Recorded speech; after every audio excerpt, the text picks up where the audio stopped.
बिस्मिल्लाहिर्रहमानिर्रहीम। अस्सलाम वालेकुम स्टूडेंट्स। जी स्टूडेंट्स, बात करेंगे आज MGT 402 के लेसन नंबर 7 की। आज सिर्फ लेसन नंबर 7 डिस्कस करेंगे। मटेरियल मटेरियल बेसिकली हमने जो आज बात करनी है, एक तो थोड़ा सा हमारे सामने एक छोटा सा वो टेबल सा बना हुआ है। टेबल नहीं कहेंगे बल्कि हायरार्की सी बनी हुई है। हम उसको डिस्कस करते हैं कि मटेरियल, जो बिजनेस के अंदर मटेरियल है वो दो कैटेगरीज का होता है। एक तो सिंपली मटेरियल है जो रॉ मटेरियल जिसे कहा जाता है, और एक वो सप्लाईज होती है जो पैकिंग मटेरियल के तौर पर डिस्कस होती है। ठीक है। यानी कि रॉ मटेरियल जब हम उसे प्रोसेस करके फिनिश गुड्स बनाते हैं तो उन फिनिश गुड्स को हम पैक करते हैं। तो वो जो पैक होती हैं या जो ऑफिस में चीजें यूज होती हैं उसे सप्लाईज कहा जाता है। जो पैकिंग मटेरियल है उसे शिपिंग सप्लाईज कहेंगे, और जो ऑफिस में यूज होगा उसे ऑफिस सप्लाईज कहेंगे। अब मटेरियल में आ जाए तो मटेरियल दो तरह का है, डायरेक्ट मटेरियल है और इनडायरेक्ट मटेरियल है। डायरेक्ट मटेरियल वो मटेरियल है जो डायरेक्टली आप अखज कर सकते हैं। कोई भी चीज आप देखते हैं तो आप उसमें जज कर सकते हैं इसमें ये चीज इस्तेमाल हुई होगी। आप कोई लकड़ी का टेबल देखते हैं तो आप उसमें कहते हैं कि इसमें ये चीजें इस्तेमाल हुई होंगी, कील इस्तेमाल हुई होंगी, लकड़ी इस्तेमाल हुई है। ठीक है। तो वो डायरेक्ट मटेरियल है। लेकिन कुछ ऐसी चीजें जिस तरह ग्लू इस्तेमाल हुई है, तो ग्लू हमें कहीं नजर नहीं आ रही, हम जज नहीं कर पा रहे कि ये इस्तेमाल हुई है, तो वो इनडायरेक्ट मटेरियल में आ जाती है। ठीक है। लिखा हुआ direct material cost are those cost of material that is traceable in full in the cost of the product, जो कि फुली ट्रेसेबल हो प्रोडक्ट के अंदर। Cost of good in the production of table. Indirect material in the cost that is incurred in producing product but which can not trace in full in the cost. जैसे polish use हुई है material furniture पे, तो वो indirect material कहलाएगा था। क्यों? क्योंकि आप उसकी कॉस्ट को फुली ट्रेस नहीं कर सकते। ऑफिस सप्लाईज में आपको बात बता चुका हूं। हम थोड़ा सा बात करते हैं मटेरियल। बेसिकली जो हम बात स्टार्ट करने लगे हैं, हम जब मटेरियल रिसीव होता है ना, तो मटेरियल रिसीव होता है स्टोर के अंदर।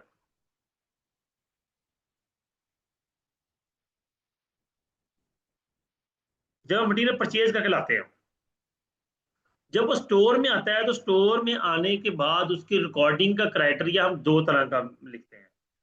एक हमारा इन्वेंटरी सिस्टम होता है पीरियोडिक, एक होता है परपेचुअल। पीरियोडिक होता है कि हम जो जो चीजें रिसीव हो रही हैं उनको जमा करते जा, रिसीव्ड को जमा करते जा रहे हैं। हमारे पास टोटल आ गया, उसमें से जो जो हम इशू करेंगे वो सारी टोटली माइनस कर लेंगे एक साथ ही। ठीक है। तो हमारे पास एंडिंग मटेरियल आ गया। ये हो गया पीरियोडिक इन्वेंटरी सिस्टम। हमने मंथ एंड पे जितना रिसीव था सारा टोटल किया, जितना इशूड था पूरे महीने का वो टोटल किया, दोनों को माइनस किया और एंडिंग मटेरियल निकाल लिया। परपेचुअल इन्वेंटरी सिस्टम क्या आता है? कहता है कि जिस टाइम रिसीव किया है उसी टाइम लिखो, जिस टाइम इशू किया है उसी टाइम लिखो, साथ साथ लिखते जाओ, और at the end month and पे आपके एंडिंग इन्वेंटरी आ जाएगी। ये होता है जी परपेचुअल इन्वेंटरी सिस्टम। ठीक है। अब दोनों को रिकॉर्ड करने के डिफरेंट वे हैं। पहले इसके एडवांटेजेस की बात करते हैं। परपेचुअल इन्वेंटरी सिस्टम में it protect material from theft और लॉस। अगर मटेरियल नुकसान होना या चोरी होने से ये बचा लेता है, क्योंकि साथ साथ काउंटिंग हो रही है ना, कितना आया कितना गया, कितना आया कितना गया, सारी कोई वेस्टेज होती है, स्पॉइलेज होती है, साथ साथ कैलकुलेट हो रही है। Inventory can be fixed and observe. Inventory properly जो है लेवल फिक्स्ड है, ऑब्जर्व हो रहा है, कितना कितना आ रहा है, कब कब जा रहा है, सारी चीज डिस्कस हो रही है। डिसएडवांटेजेस में इसको कैलकुलेट करना कम्प्लेक्स है, क्योंकि साथ साथ हिसाब रखना समटाइम मुश्किल हो जाता है, बंदे समटाइम ज्यादा रखने पड़ जाते हैं, तो ये चीज कॉस्टली होती है। प्रोडिंग मैसेज सिस्टम में सीधा सीधा it is simple, cheap, no calculation required, no technical knowledge required. सीधा सीधा जी कितना मटेरियल आया उसको टोटल किया, कितना इशू किया टोटल किया, दोनों माइनस किया, एंडिंग मटेरियल निकला है। या फिर जो रिसीव हुआ उसे टोटल किया, जो रिमेनिंग पड़ा हुआ उसे माइनस किया, तो इशूड निकल आया कि कितना हमने फैक्ट्री में भेज दिया। सीधा तरीका। लेकिन इसमें जो उसके एडवांटेजेस हैं इसके सारे, ये सारे इसके डिसएडवांटेजेस हैं कि चोरी होने का खतरा है, वेस्टेज स्पॉइलेज जो है वो कैलकुलेट नहीं होती। ठीक है। आप प्रॉपर इसको ऑब्जर्व ऑब्जर्व आपके पास नहीं होता। फिर एब्सोल्यूट इन्वेंट्री जो है वो कैलकुलेट नहीं होती। ये इसके डिसएडवांटेज है। अब इन्वेंट्री कॉस्टिंग जो सिस्टम है हमारे पास, वो फर्स्ट इन फर्स्ट आउट है, लास्ट इन फर्स्ट आउट है, वेटेज एवरेज है। हाँ, यहाँ पे एक बात याद रखिएगा ये तीनों इन्वेंटरी सिस्टम जो है, ये परपेचुअल पीरियोडिक दोनों में है। परपेचुअल में भी है ये, और पीरियोडिक में भी है। आगे हम इन दोनों को डिस्कस भी करेंगे इंशाल्लाह। अच्छा, लेकिन पहले इनको डिफाइन कर लें कि ये होते क्या है। सिंपल सी बात आप इसलिए जेन में रख ले कि फाइफो मेथड ज्यादा तो यूज होता है, ये होता है जो पहले चीज आई है उसे पहले बेचा जा रहा है। जिस जिस चीज की एक्सपायरी डेट होगी वो हमेशा फाइफो में यूज होगा। जैसे मेडिसिन है, जैसे पेरिशेबल गुड्स है, दूध है, बेकरी आइटम्स हैं, सॉरी, ये फाइफो में यूज होगा। फाइफो इन पे इंप्लीमेंट होगा कि जो चीज पहले रिसीव हुई है उसे पहले बेचेंगे, जो बाद में रिसीव हुई है उसे बाद में बेचेंगे। ठीक है। लाइफो वहां पे जहां पे नो पेरिशेबिलिटी, नो एक्सपायरी, जैसे ऑटो स्पेयर पार्ट्स है, उसका कोई एक्सपायरी से ताल्लुक नहीं है, कोई खराब होने से ताल्लुक नहीं है। वो 6 6 साल 10 10 साल भी पड़े रहे, उनका कुछ नहीं बिगड़ता। तो उसमें, हाँ, दूसरा इसका क्या होता है कि जिसमें प्राइस फ्लक्चुएशन बहुत ज्यादा होती है, वहां पे लाइफो यूज होता है। प्राइस फ्लक्चुएशंस, आप कहते हैं प्राइस कम है तो कम वाला बेच दो, जब ज्यादा होगी तो ज्यादा वाला बेच देंगे। ये जी लाइफो है। जो वेटेड एवरेज है उसमें किसी चीज का ख्याल रखना, बस जो आया है उसको जमा करते गए, जो देना है उसी हिसाब से देते गए। ठीक है। इसको अब ये मेरा ख्याल है पेट्रोलियम मसनूआत में इंप्लीमेंट कर ले कि उसका कोई ताल्लुक नहीं है, रेट ऊपर नीचे होता रहता है। 2 रुपये ऊपर हो गया, 7 रुपये नीचे हो गया, 5 रुपये ऊपर हो गया, 6 रुपये नीचे हो गया, 4 रुपये ऊपर हो गया, 1 रुपये नीचे आ गया, ये होता रहता है। उनका इससे कोई ताल्लुक नहीं है, वो सारा पेट्रोल इकट्ठा ही कैलकुलेट करते हैं। उन्होंने कोई हिसाब नहीं रखा कि पहले कितना था, नया कितना आया, वो सारा इकट्ठा ही कैलकुलेट कर रहे होते हैं, तो वो वेटेड एवरेज में आ जाता है। ये थी अभी डिस्कशन वाइज। ठीक है। इससे कुछ डिसएडवांटेजेस हैं, एडवांटेजेस हैं जी, चीजें मैंने बता दी। आप उन चीजों को अगर दोबारा सुन लेंगे तो आप एडवांटेज डिसएडवांटेजेस खुद लिख सकते हैं। ठीक है। बाकी आप उसको पढ़ना चाहें, मोस्ट वेलकम, जरूर पढ़ें, मैं इनको हाईलाइट करता हूँ। अ,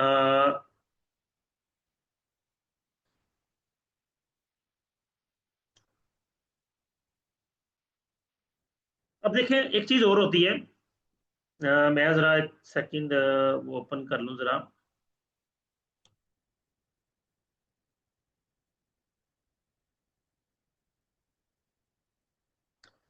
देखें,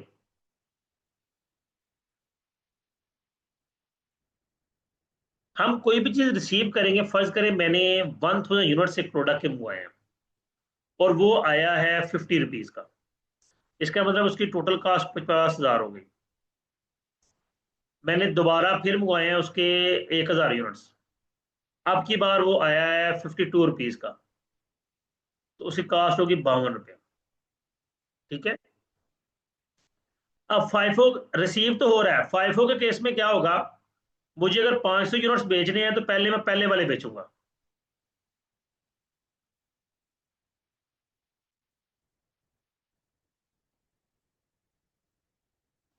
फिर मुझे को 200 यूनिट बेचने हैं, मैं वो भी पहले वाले बेचूंगा। जब तक पहले वाले खत्म नहीं होंगे मैं नए वाले शुरू नहीं करूंगा। फिर मुझे 400 यूनिट बेचने हैं, अब 400 यूनिट के लिए पहले वाले मेरे पास सिर्फ 300 रह गए हैं, तो मैं 300 पहले वाले बेचूंगा और फिर 100 नए वालों में से बेचूंगा।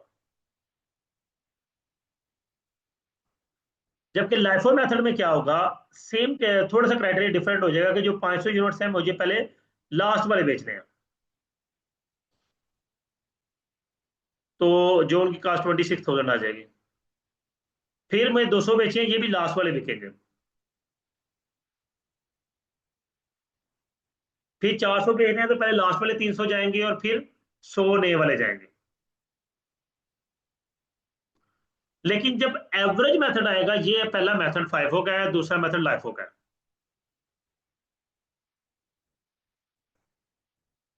अब जब हम एवरेज मेथड के लिए आएंगे, इसी में देखें एवरेज मेथड। एवरेज मेथड कहेगा जी 1000 यूनिट आए हैं, ठीक है जी, कितने के, 50 रुपए के, कितनी कॉस्ट में, 50,000। जी कितने यूनिट आए हैं, 1000 आए हैं जी, कितने का है, 52। वो कहता है जी ना बिल्कुल नहीं, अब आप इसको 2000 कर दें। 1000 पहले पड़े थे, 1000 नए आ गए हैं। ठीक है, 50,000 पहले था और 52,000 और आ गया। नहीं सॉरी, यहां पे हम ऐसे लिखते हैं, इसका बैलेंस बनाते हैं। तो जब हम टोटल बनाएंगे 2000 यूनिट्स हो गए, और टोटल कास्ट होगी 1,02,000।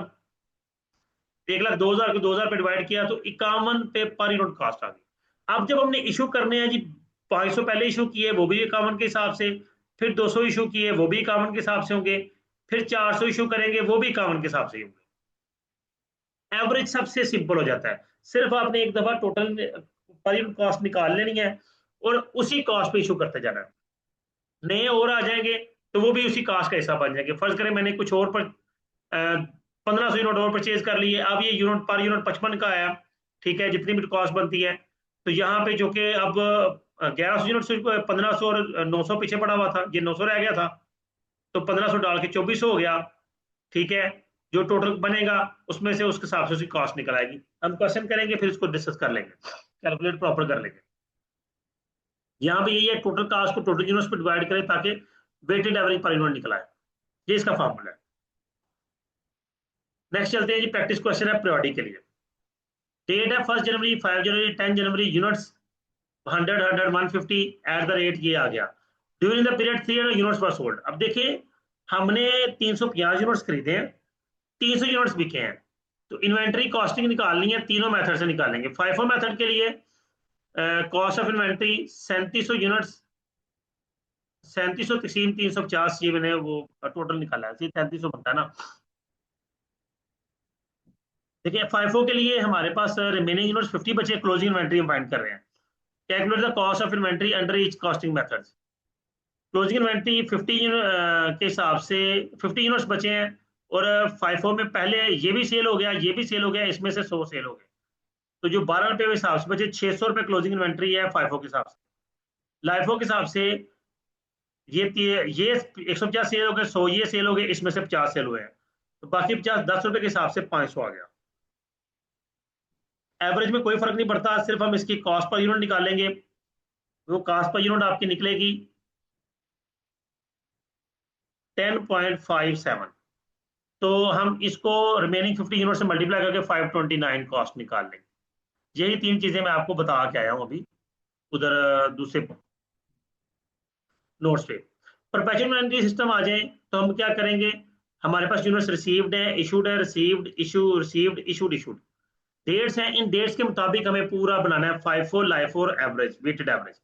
देखिए नीचे बना होगा यकीनन, ये बना हुआ है बिल्कुल जी। अब सबसे पहले हम देखते हैं कि हमने एक डिस्कस कर लेते हैं, बाकी दोनों आप खुद कर लेंगे, कोई प्रॉब्लम नहीं है। हम डिस्कस करते हैं इसी को, फाइफो को डिस्कस कर लेते हैं।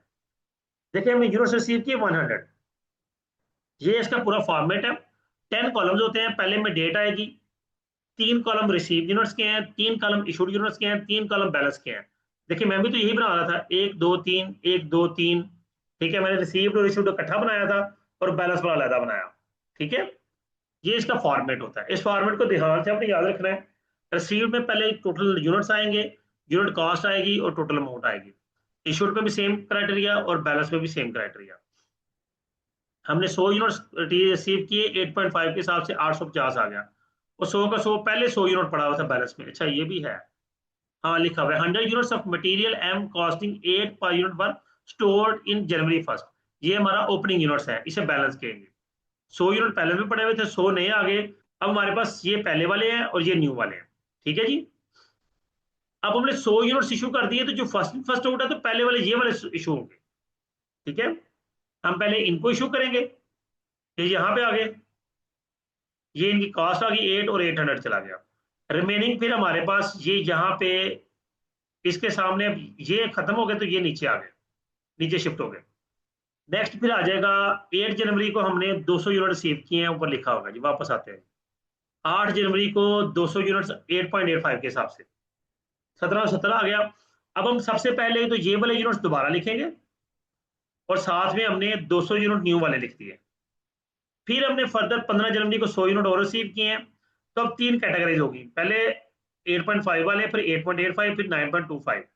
इशूड के टाइम पे पहले ये वाले इशू होंगे, 100 इशू किए ये वाले, फिर इन 200 में से 120 इशू हैं, और इन 200 में से 120 इशू होकर 80 रिमेनिंग यहाँ पे बच गए और ये 100 यहाँ पे आ गया। ठीक है, ये इस तरह से फाइफो मेथड है। लाइफो मेथड में देखें थोड़ी सी क्राइटेरिया डिफरेंट होगा कि जब हमारे पास दो कैटेगरीज हमने लिख ली तो ये वाले इशू हो जाएंगे और ये वाले बैलेंस में आ जाएंगे। फिर 200 यूनिट न्यू परचेज किए, 100 और परचेज हो गए, तो तीन कैटेगरीज हमारे पास होगी। अब सबसे पहले ये वाले 100 इशू होंगे, फिर इसमें से 120 इशू होंगे, और जो 80 बच जाएंगे वो यहां पे आ जाएंगे और ये 100 यहां पे आ गया। ठीक है, लाइफो मेथड में लास्ट वाले पहले इशू होंगे और पहले वाले बाद में इशू होंगे। लाइफो मेथड ये होता है। और वेटेड एवरेज में कोई सेपरेशन नहीं, हर चीज को हमने पाई यूनिट, 100 थे, 100 और आए 200 हो गए, 850 और 800 1650 हो गया, दोनों को डिवाइड किया तो ये आना है 8.25।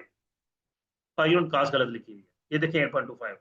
इसमें 100 इशू हो गया, 100 बच गया, फिर 200 और आ गए तो 100 और 200 300 हो गए, 1770 और 825 2595 हो गए, डिवाइड किया तो 8.65 हमारी पर यूनिट कास्ट आ गई। फिर हमने 100 यूनिट और रिसीव किए, 300 और 100 400 हो गया, 925 को 2595 में ऐड किया तो 3520 हो गया, 3520 को जब 400 पे डिवाइड किया तो 8.8 जो है ये हमारी पर यूनिट कास्ट निकल आई। अब जो नए यूनिट्स इशू होने हैं वो इसी हिसाब से होने हैं। 220 इशू है, 180 बच गए, 80 इशू है, 100 बच गए। ठीक है, ये जी आपका थोड़ा सा डिस्कशन था, इसको मैंने इस क्वेश्चन को सेपरेट भी समझाया हुआ है, वो भी उसका लिंक भी चैनल पे मौजूद है, मैं लिंक भी इंशाल्लाह आप लोगों के साथ शेयर कर दूंगा। ठीक है, बल्कि इस लेक्चर के नेक्स्ट वो लेक्चर मौजूद है, आप प्लेलिस्ट में भी देखेंगे, आपको मिल जाएगा। ओके जी, नेक्स्ट चलते हैं जी, असाइनमेंट क्वेश्चन हैं।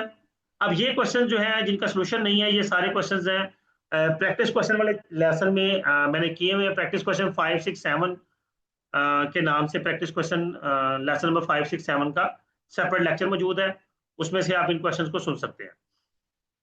ठीक है जी, जी स्टूडेंट्स, ये आपका लेक्चर कंप्लीट हो गया। लेसन नंबर 8 इंशाल्लाह नेक्स्ट क्लास में डिस्कस करेंगे, कंट्रोल ओवर मटेरियल। ये बेसिकली लेक्चर जो है वो बेस है ऑर्डर लेवल ऑर्डरिंग, यानी कि कितने यूनिट्स हमारे पास मौजूद होते हैं, कितने हमने इशू करने हैं, नए ऑर्डर प्लेस कब और नया ऑर्डर प्लेस करना है, कितने यूनिट्स हमने ऑर्डर प्लेस करना है, इकोनॉमिक ऑर्डर क्वांटिटी, इन सब चीजों को हम लेक्चर नंबर 8 में इंशाल्लाह नेक्स्ट क्लास में डिस्कस करेंगे। जी स्टूडेंट्स, उम्मीद करता हूँ ये लेक्चर आपके लिए अंडरस्टैंडिंग होगा। वीडियो को लाइक कीजिएगा, कमेंट कीजिएगा, अपना ख्याल रखिएगा। अल्लाह हाफिज।